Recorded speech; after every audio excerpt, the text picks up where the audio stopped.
ரஷ்யாவோட Kinzhal hypersonic ஏவுகணை உலகத்தோட முக்கியமான ஒரு ஹைப்பர்சானிக் ஏவுகணையா பார்க்கப்பட்டு இருக்கு. அண்ட் ஆபரேஷனலி கொண்டு வரப்பட்ட ஃபர்ஸ்ட் ஹைப்பர்சானிக் மிசைல், உலகத்தோட முதல் ஹைப்பர்சானிக் மிசைலாகவும் ரஷ்யா இதை கிளைம் பண்ணாங்க. இப்போ பிரச்சனை என்னன்னா, 59 ஏவுகணைகள் ரஷ்யானால ஏவப்பட்டதுல 58 ஏவுகணைகளை நாங்கள் இன்டர்செப்ட் பண்ணிட்டோம்.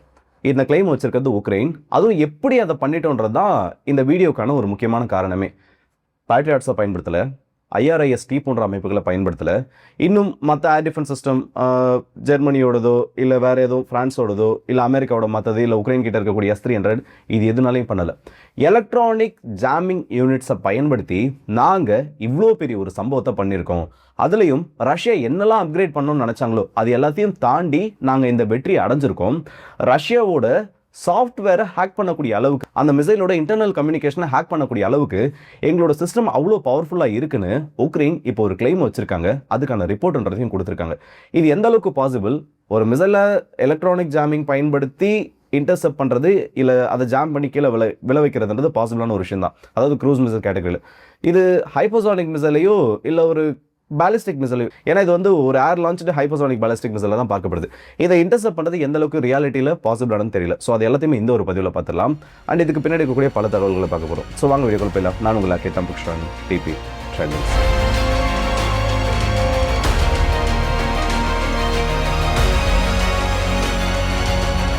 உக்ரைனோட கேஸ்கெட் சிஸ்டம், லிமான் சொல்லக்கூடிய LIMA, லிமான் சொல்லக்கூடிய ஒரு முக்கியமான எலக்ட்ரானிக் ஜாமிங் யூனிட். இதை ஒரு ஸ்பூஃபிக் இல்லை ஜாமிங் எந்த மாதிரி வேணால் சொல்லலாம், ஒரு எலக்ட்ரானிக் வார்ஃபேர் யூனிட்.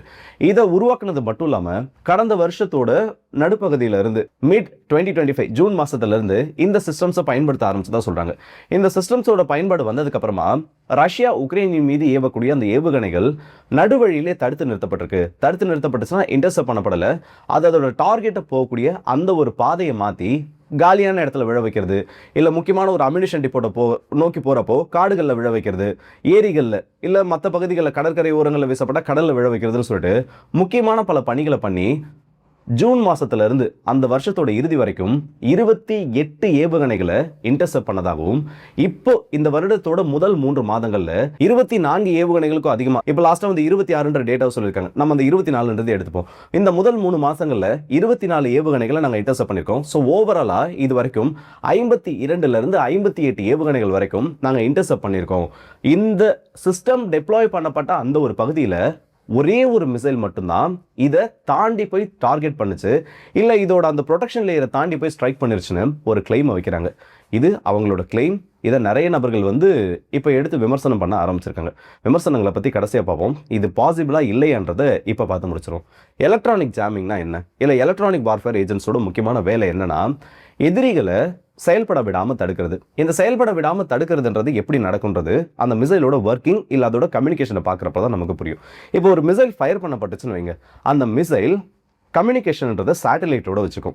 இப்போ சேட்டலைட்டோட கம்யூனிகேஷன் எதுக்கு தேவைன்னா, அதோட டார்கெட்டை ஃபைன் பண்ணுறதுக்கும் இல்லை குறிப்பிட்ட அந்த ஒரு பகுதியை நோக்கி போகிறதுக்கும் GPS குளோபல் பொசிஷனிங் சிஸ்டம் இல்லை குளோனாஸ்னு சொல்லக்கூடிய அந்த இடத்தை கண்டுபிடிக்கிறதுக்கான அந்த தொழில்நுட்பம் தேவை. இது சேட்டலைட் கிட்ட தான் கிடைக்கும்.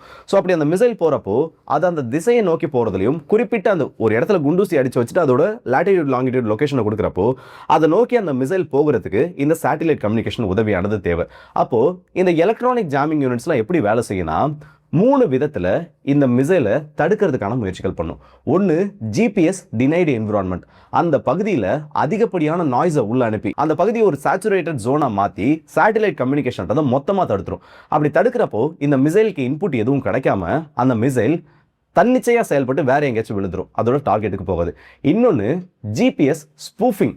இந்த ஸ்பூஃபிங்ன்ற சொல்லக்கூடிய அந்த ஒரு தொழில்நுட்பத்தில் அந்த மிசைலுக்கு வரக்கூடிய அந்த சிக்னலை விட, சேட்டலைட்ல இருந்து வரக்கூடிய அந்த கம்யூனிகேஷனை விட ஏகப்பட்ட பேட்டர்ன்ஸ்ல அதிகப்படியான சிக்னல்ஸை உள்ள இன்புட்டா கொடுத்து அந்த மிசைலை குழப்பி விளைவிக்கிறது. மூணாவது இருக்கக்கூடியது ஆன்போர்டு எலக்ட்ரானிக் சிஸ்டம்ஸை ஜாம் பண்ணி அதன் மூலியமா அந்த மிசைலை கீழே விளைவிக்கிறது. இது இருக்கிறது தான் 3 வழி. இப்படிதான் ஒவ்வொரு எலக்ட்ரானிக் வார்ஃபேர் யூனிட்ஸும் ஒவ்வொரு எலக்ட்ரானிக் ஜாமிங் அண்ட் ஸ்பூஃபிங் யூனிட்ஸும் வேலை செஞ்சுட்டு இருக்கு. ஆனா இது எந்த அளவுக்கு பாசிபிள்னு பார்த்தோம்னா, க்ரூஸ் மிசைல்ஸ் இன்னைக்கு இருக்கக்கூடிய மோஸ்ட் ஆஃப் த க்ரூஸ் மிசைல்ஸை எலக்ட்ரானிக் ஜாமிங் பண்ண முடியும். அதுக்கு ஆன்டி ஜாமிங் யூனிட்ஸும் அந்த மிசைல்ஸில் பயன்படுத்தப்பட்டு இருக்கு. ஏன்னா அதோட வேகம்ன்றது கம்மியாக இருக்கிறதுனால இதற்கான வாய்ப்புகளானது அதிகம். ஆனால் கின்சால்னு சொல்லக்கூடியது ஹைப்பர்சானிக் மிசைல். அது மணிக்கு 7000 கிலோமீட்டர் தாண்டி பயணிக்கக்கூடிய ஒரு ஏவுகணை. அவ்வளோ வேகத்தில் வந்துட்டு இருக்கப்போ இதை பண்றது எந்த அளவுக்கு பாசிபிள்ன்றது தெரியல. இன்னும் தெளிவாக சொல்லணும்னா ஒரு பாலிஸ்டிக் மிசைலோட வார்ஹெட்டை நம்மளால ஜாமிங் பண்ணி தடுத்துட முடியுமான்னு கேட்டேன்னா கண்டிப்பாக முடியாது.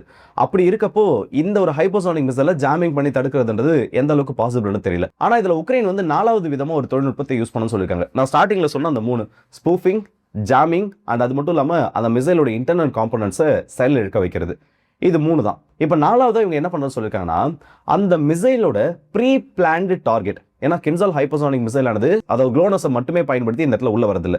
அதில் இனிஷியல் நேவிகேஷன் சிஸ்டம் இருக்கு. அண்ட் அது மட்டும் இல்லாமல் அது எந்த இலக்கை நோக்கி போகணும்னு நினைக்கிறாங்களோ அதை பற்றின முன்கூட்டிய தகவல் அதில் ப்ரோக்ராம் பண்ணப்பட்டுச்சுன்னா அது இந்த கம்யூனிகேஷன் கட் ஆனாலும் அந்த ஒரு பகுதியை நோக்கி போக ஆரம்பிச்சிடும்.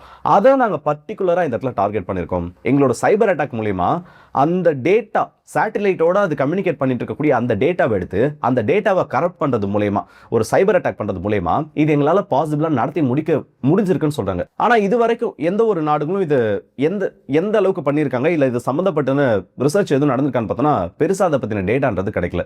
ஸோ ஃபர்ஸ்ட் டைம் இவங்க தான் பண்ணதான் சொல்லியிருக்காங்க. இது எந்த அளவுக்கு நடந்திருக்குன்றது இன்னும் பல நபர்கள் இதை பற்றி பேசுகிறப்போ ராணுவ வல்லுநர்கள் இது சம்மந்தப்பட்ட டேட்டாஸை வித் எவிடன்ஸோட காமிக்கிறப்ப தான் தெரியும். ஆனால் இப்படி ஒரு சம்பவத்தை நாங்கள் பண்ணோன்றது அவங்க சொல்லியிருக்காங்க.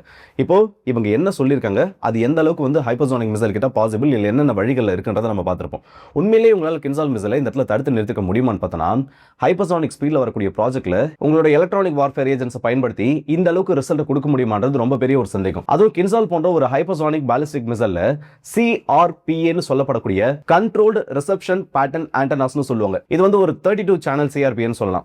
இது எதுக்காக பயன்படுத்தப்படுதுன்னா எதிரிகள் வந்து எலக்ட்ரானிக் ஜாமிங் யூனிட்ஸையோ இல்ல எலக்ட்ரானிக் ஸ்பூஃபிங்கோ பண்றப்போ பர்டிகுலரா அதை ஐடென்டிஃபை பண்றதுக்காகவே இது வந்து ஸ்பூஃப்டு சிக்னல், இது வந்து ஜாமிங்கான சிக்னல், இது வந்து நமக்கு தேவையில்லாதுன்னு சொல்லிட்டு அதை கண்டுபிடிச்சு தனக்கான சிக்னல் மட்டுமே கிடைக்கிறதுக்காகவே இந்த ஒரு தொழில்நுட்பத்தை கின்சால் ஹைப்பர்சானிக் பாலிஸ்டிக் மிசைல்ஸ்ல யூஸ் பண்ணியிருக்காங்க.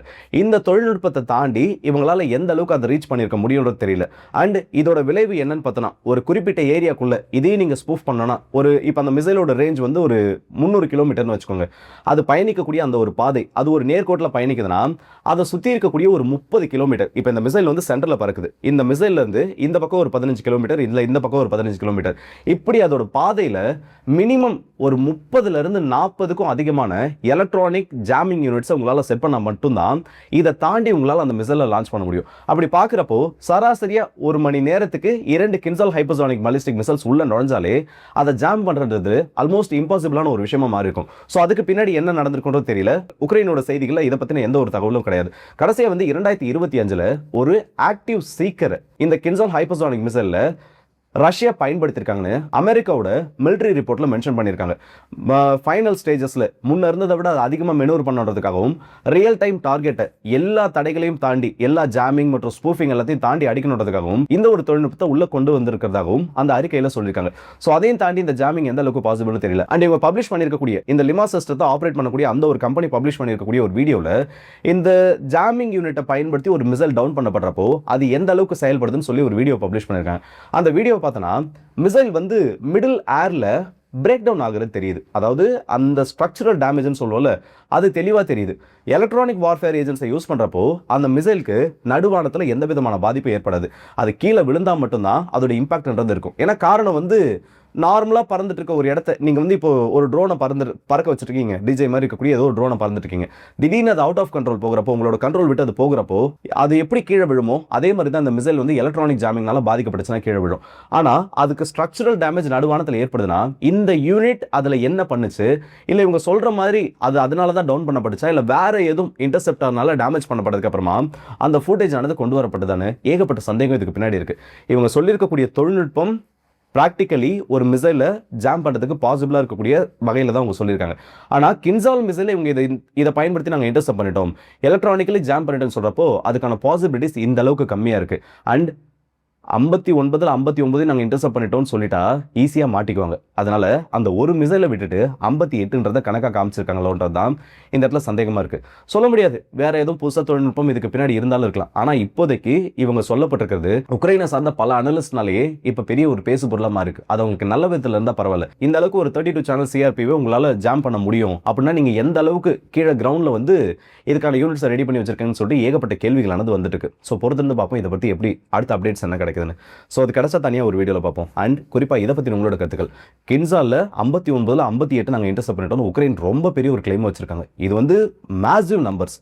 ஒரு நாட்டோட ஹைப்பர்சானிக் மிசைலை இந்த அளவுக்கு டிஃபெண்ட் பண்ண முடியுன்றது ஒரு மேசிவ் நம்பர்ஸ். இதை பற்றி உங்களோட கருத்து, ஒருவேளை இது உண்மையாக இருக்குமா இல்லை உருட்டா இருக்குமா உங்களுக்கு என்ன தோணுது மறக்காம கமெண்ட்ஸ் சொல்லுங்கள். ஸோ அடுத்த வீடியோஸ் இருக்கும். அது உங்களுக்கு விடுவது உங்கள் எல்லாருக்கே.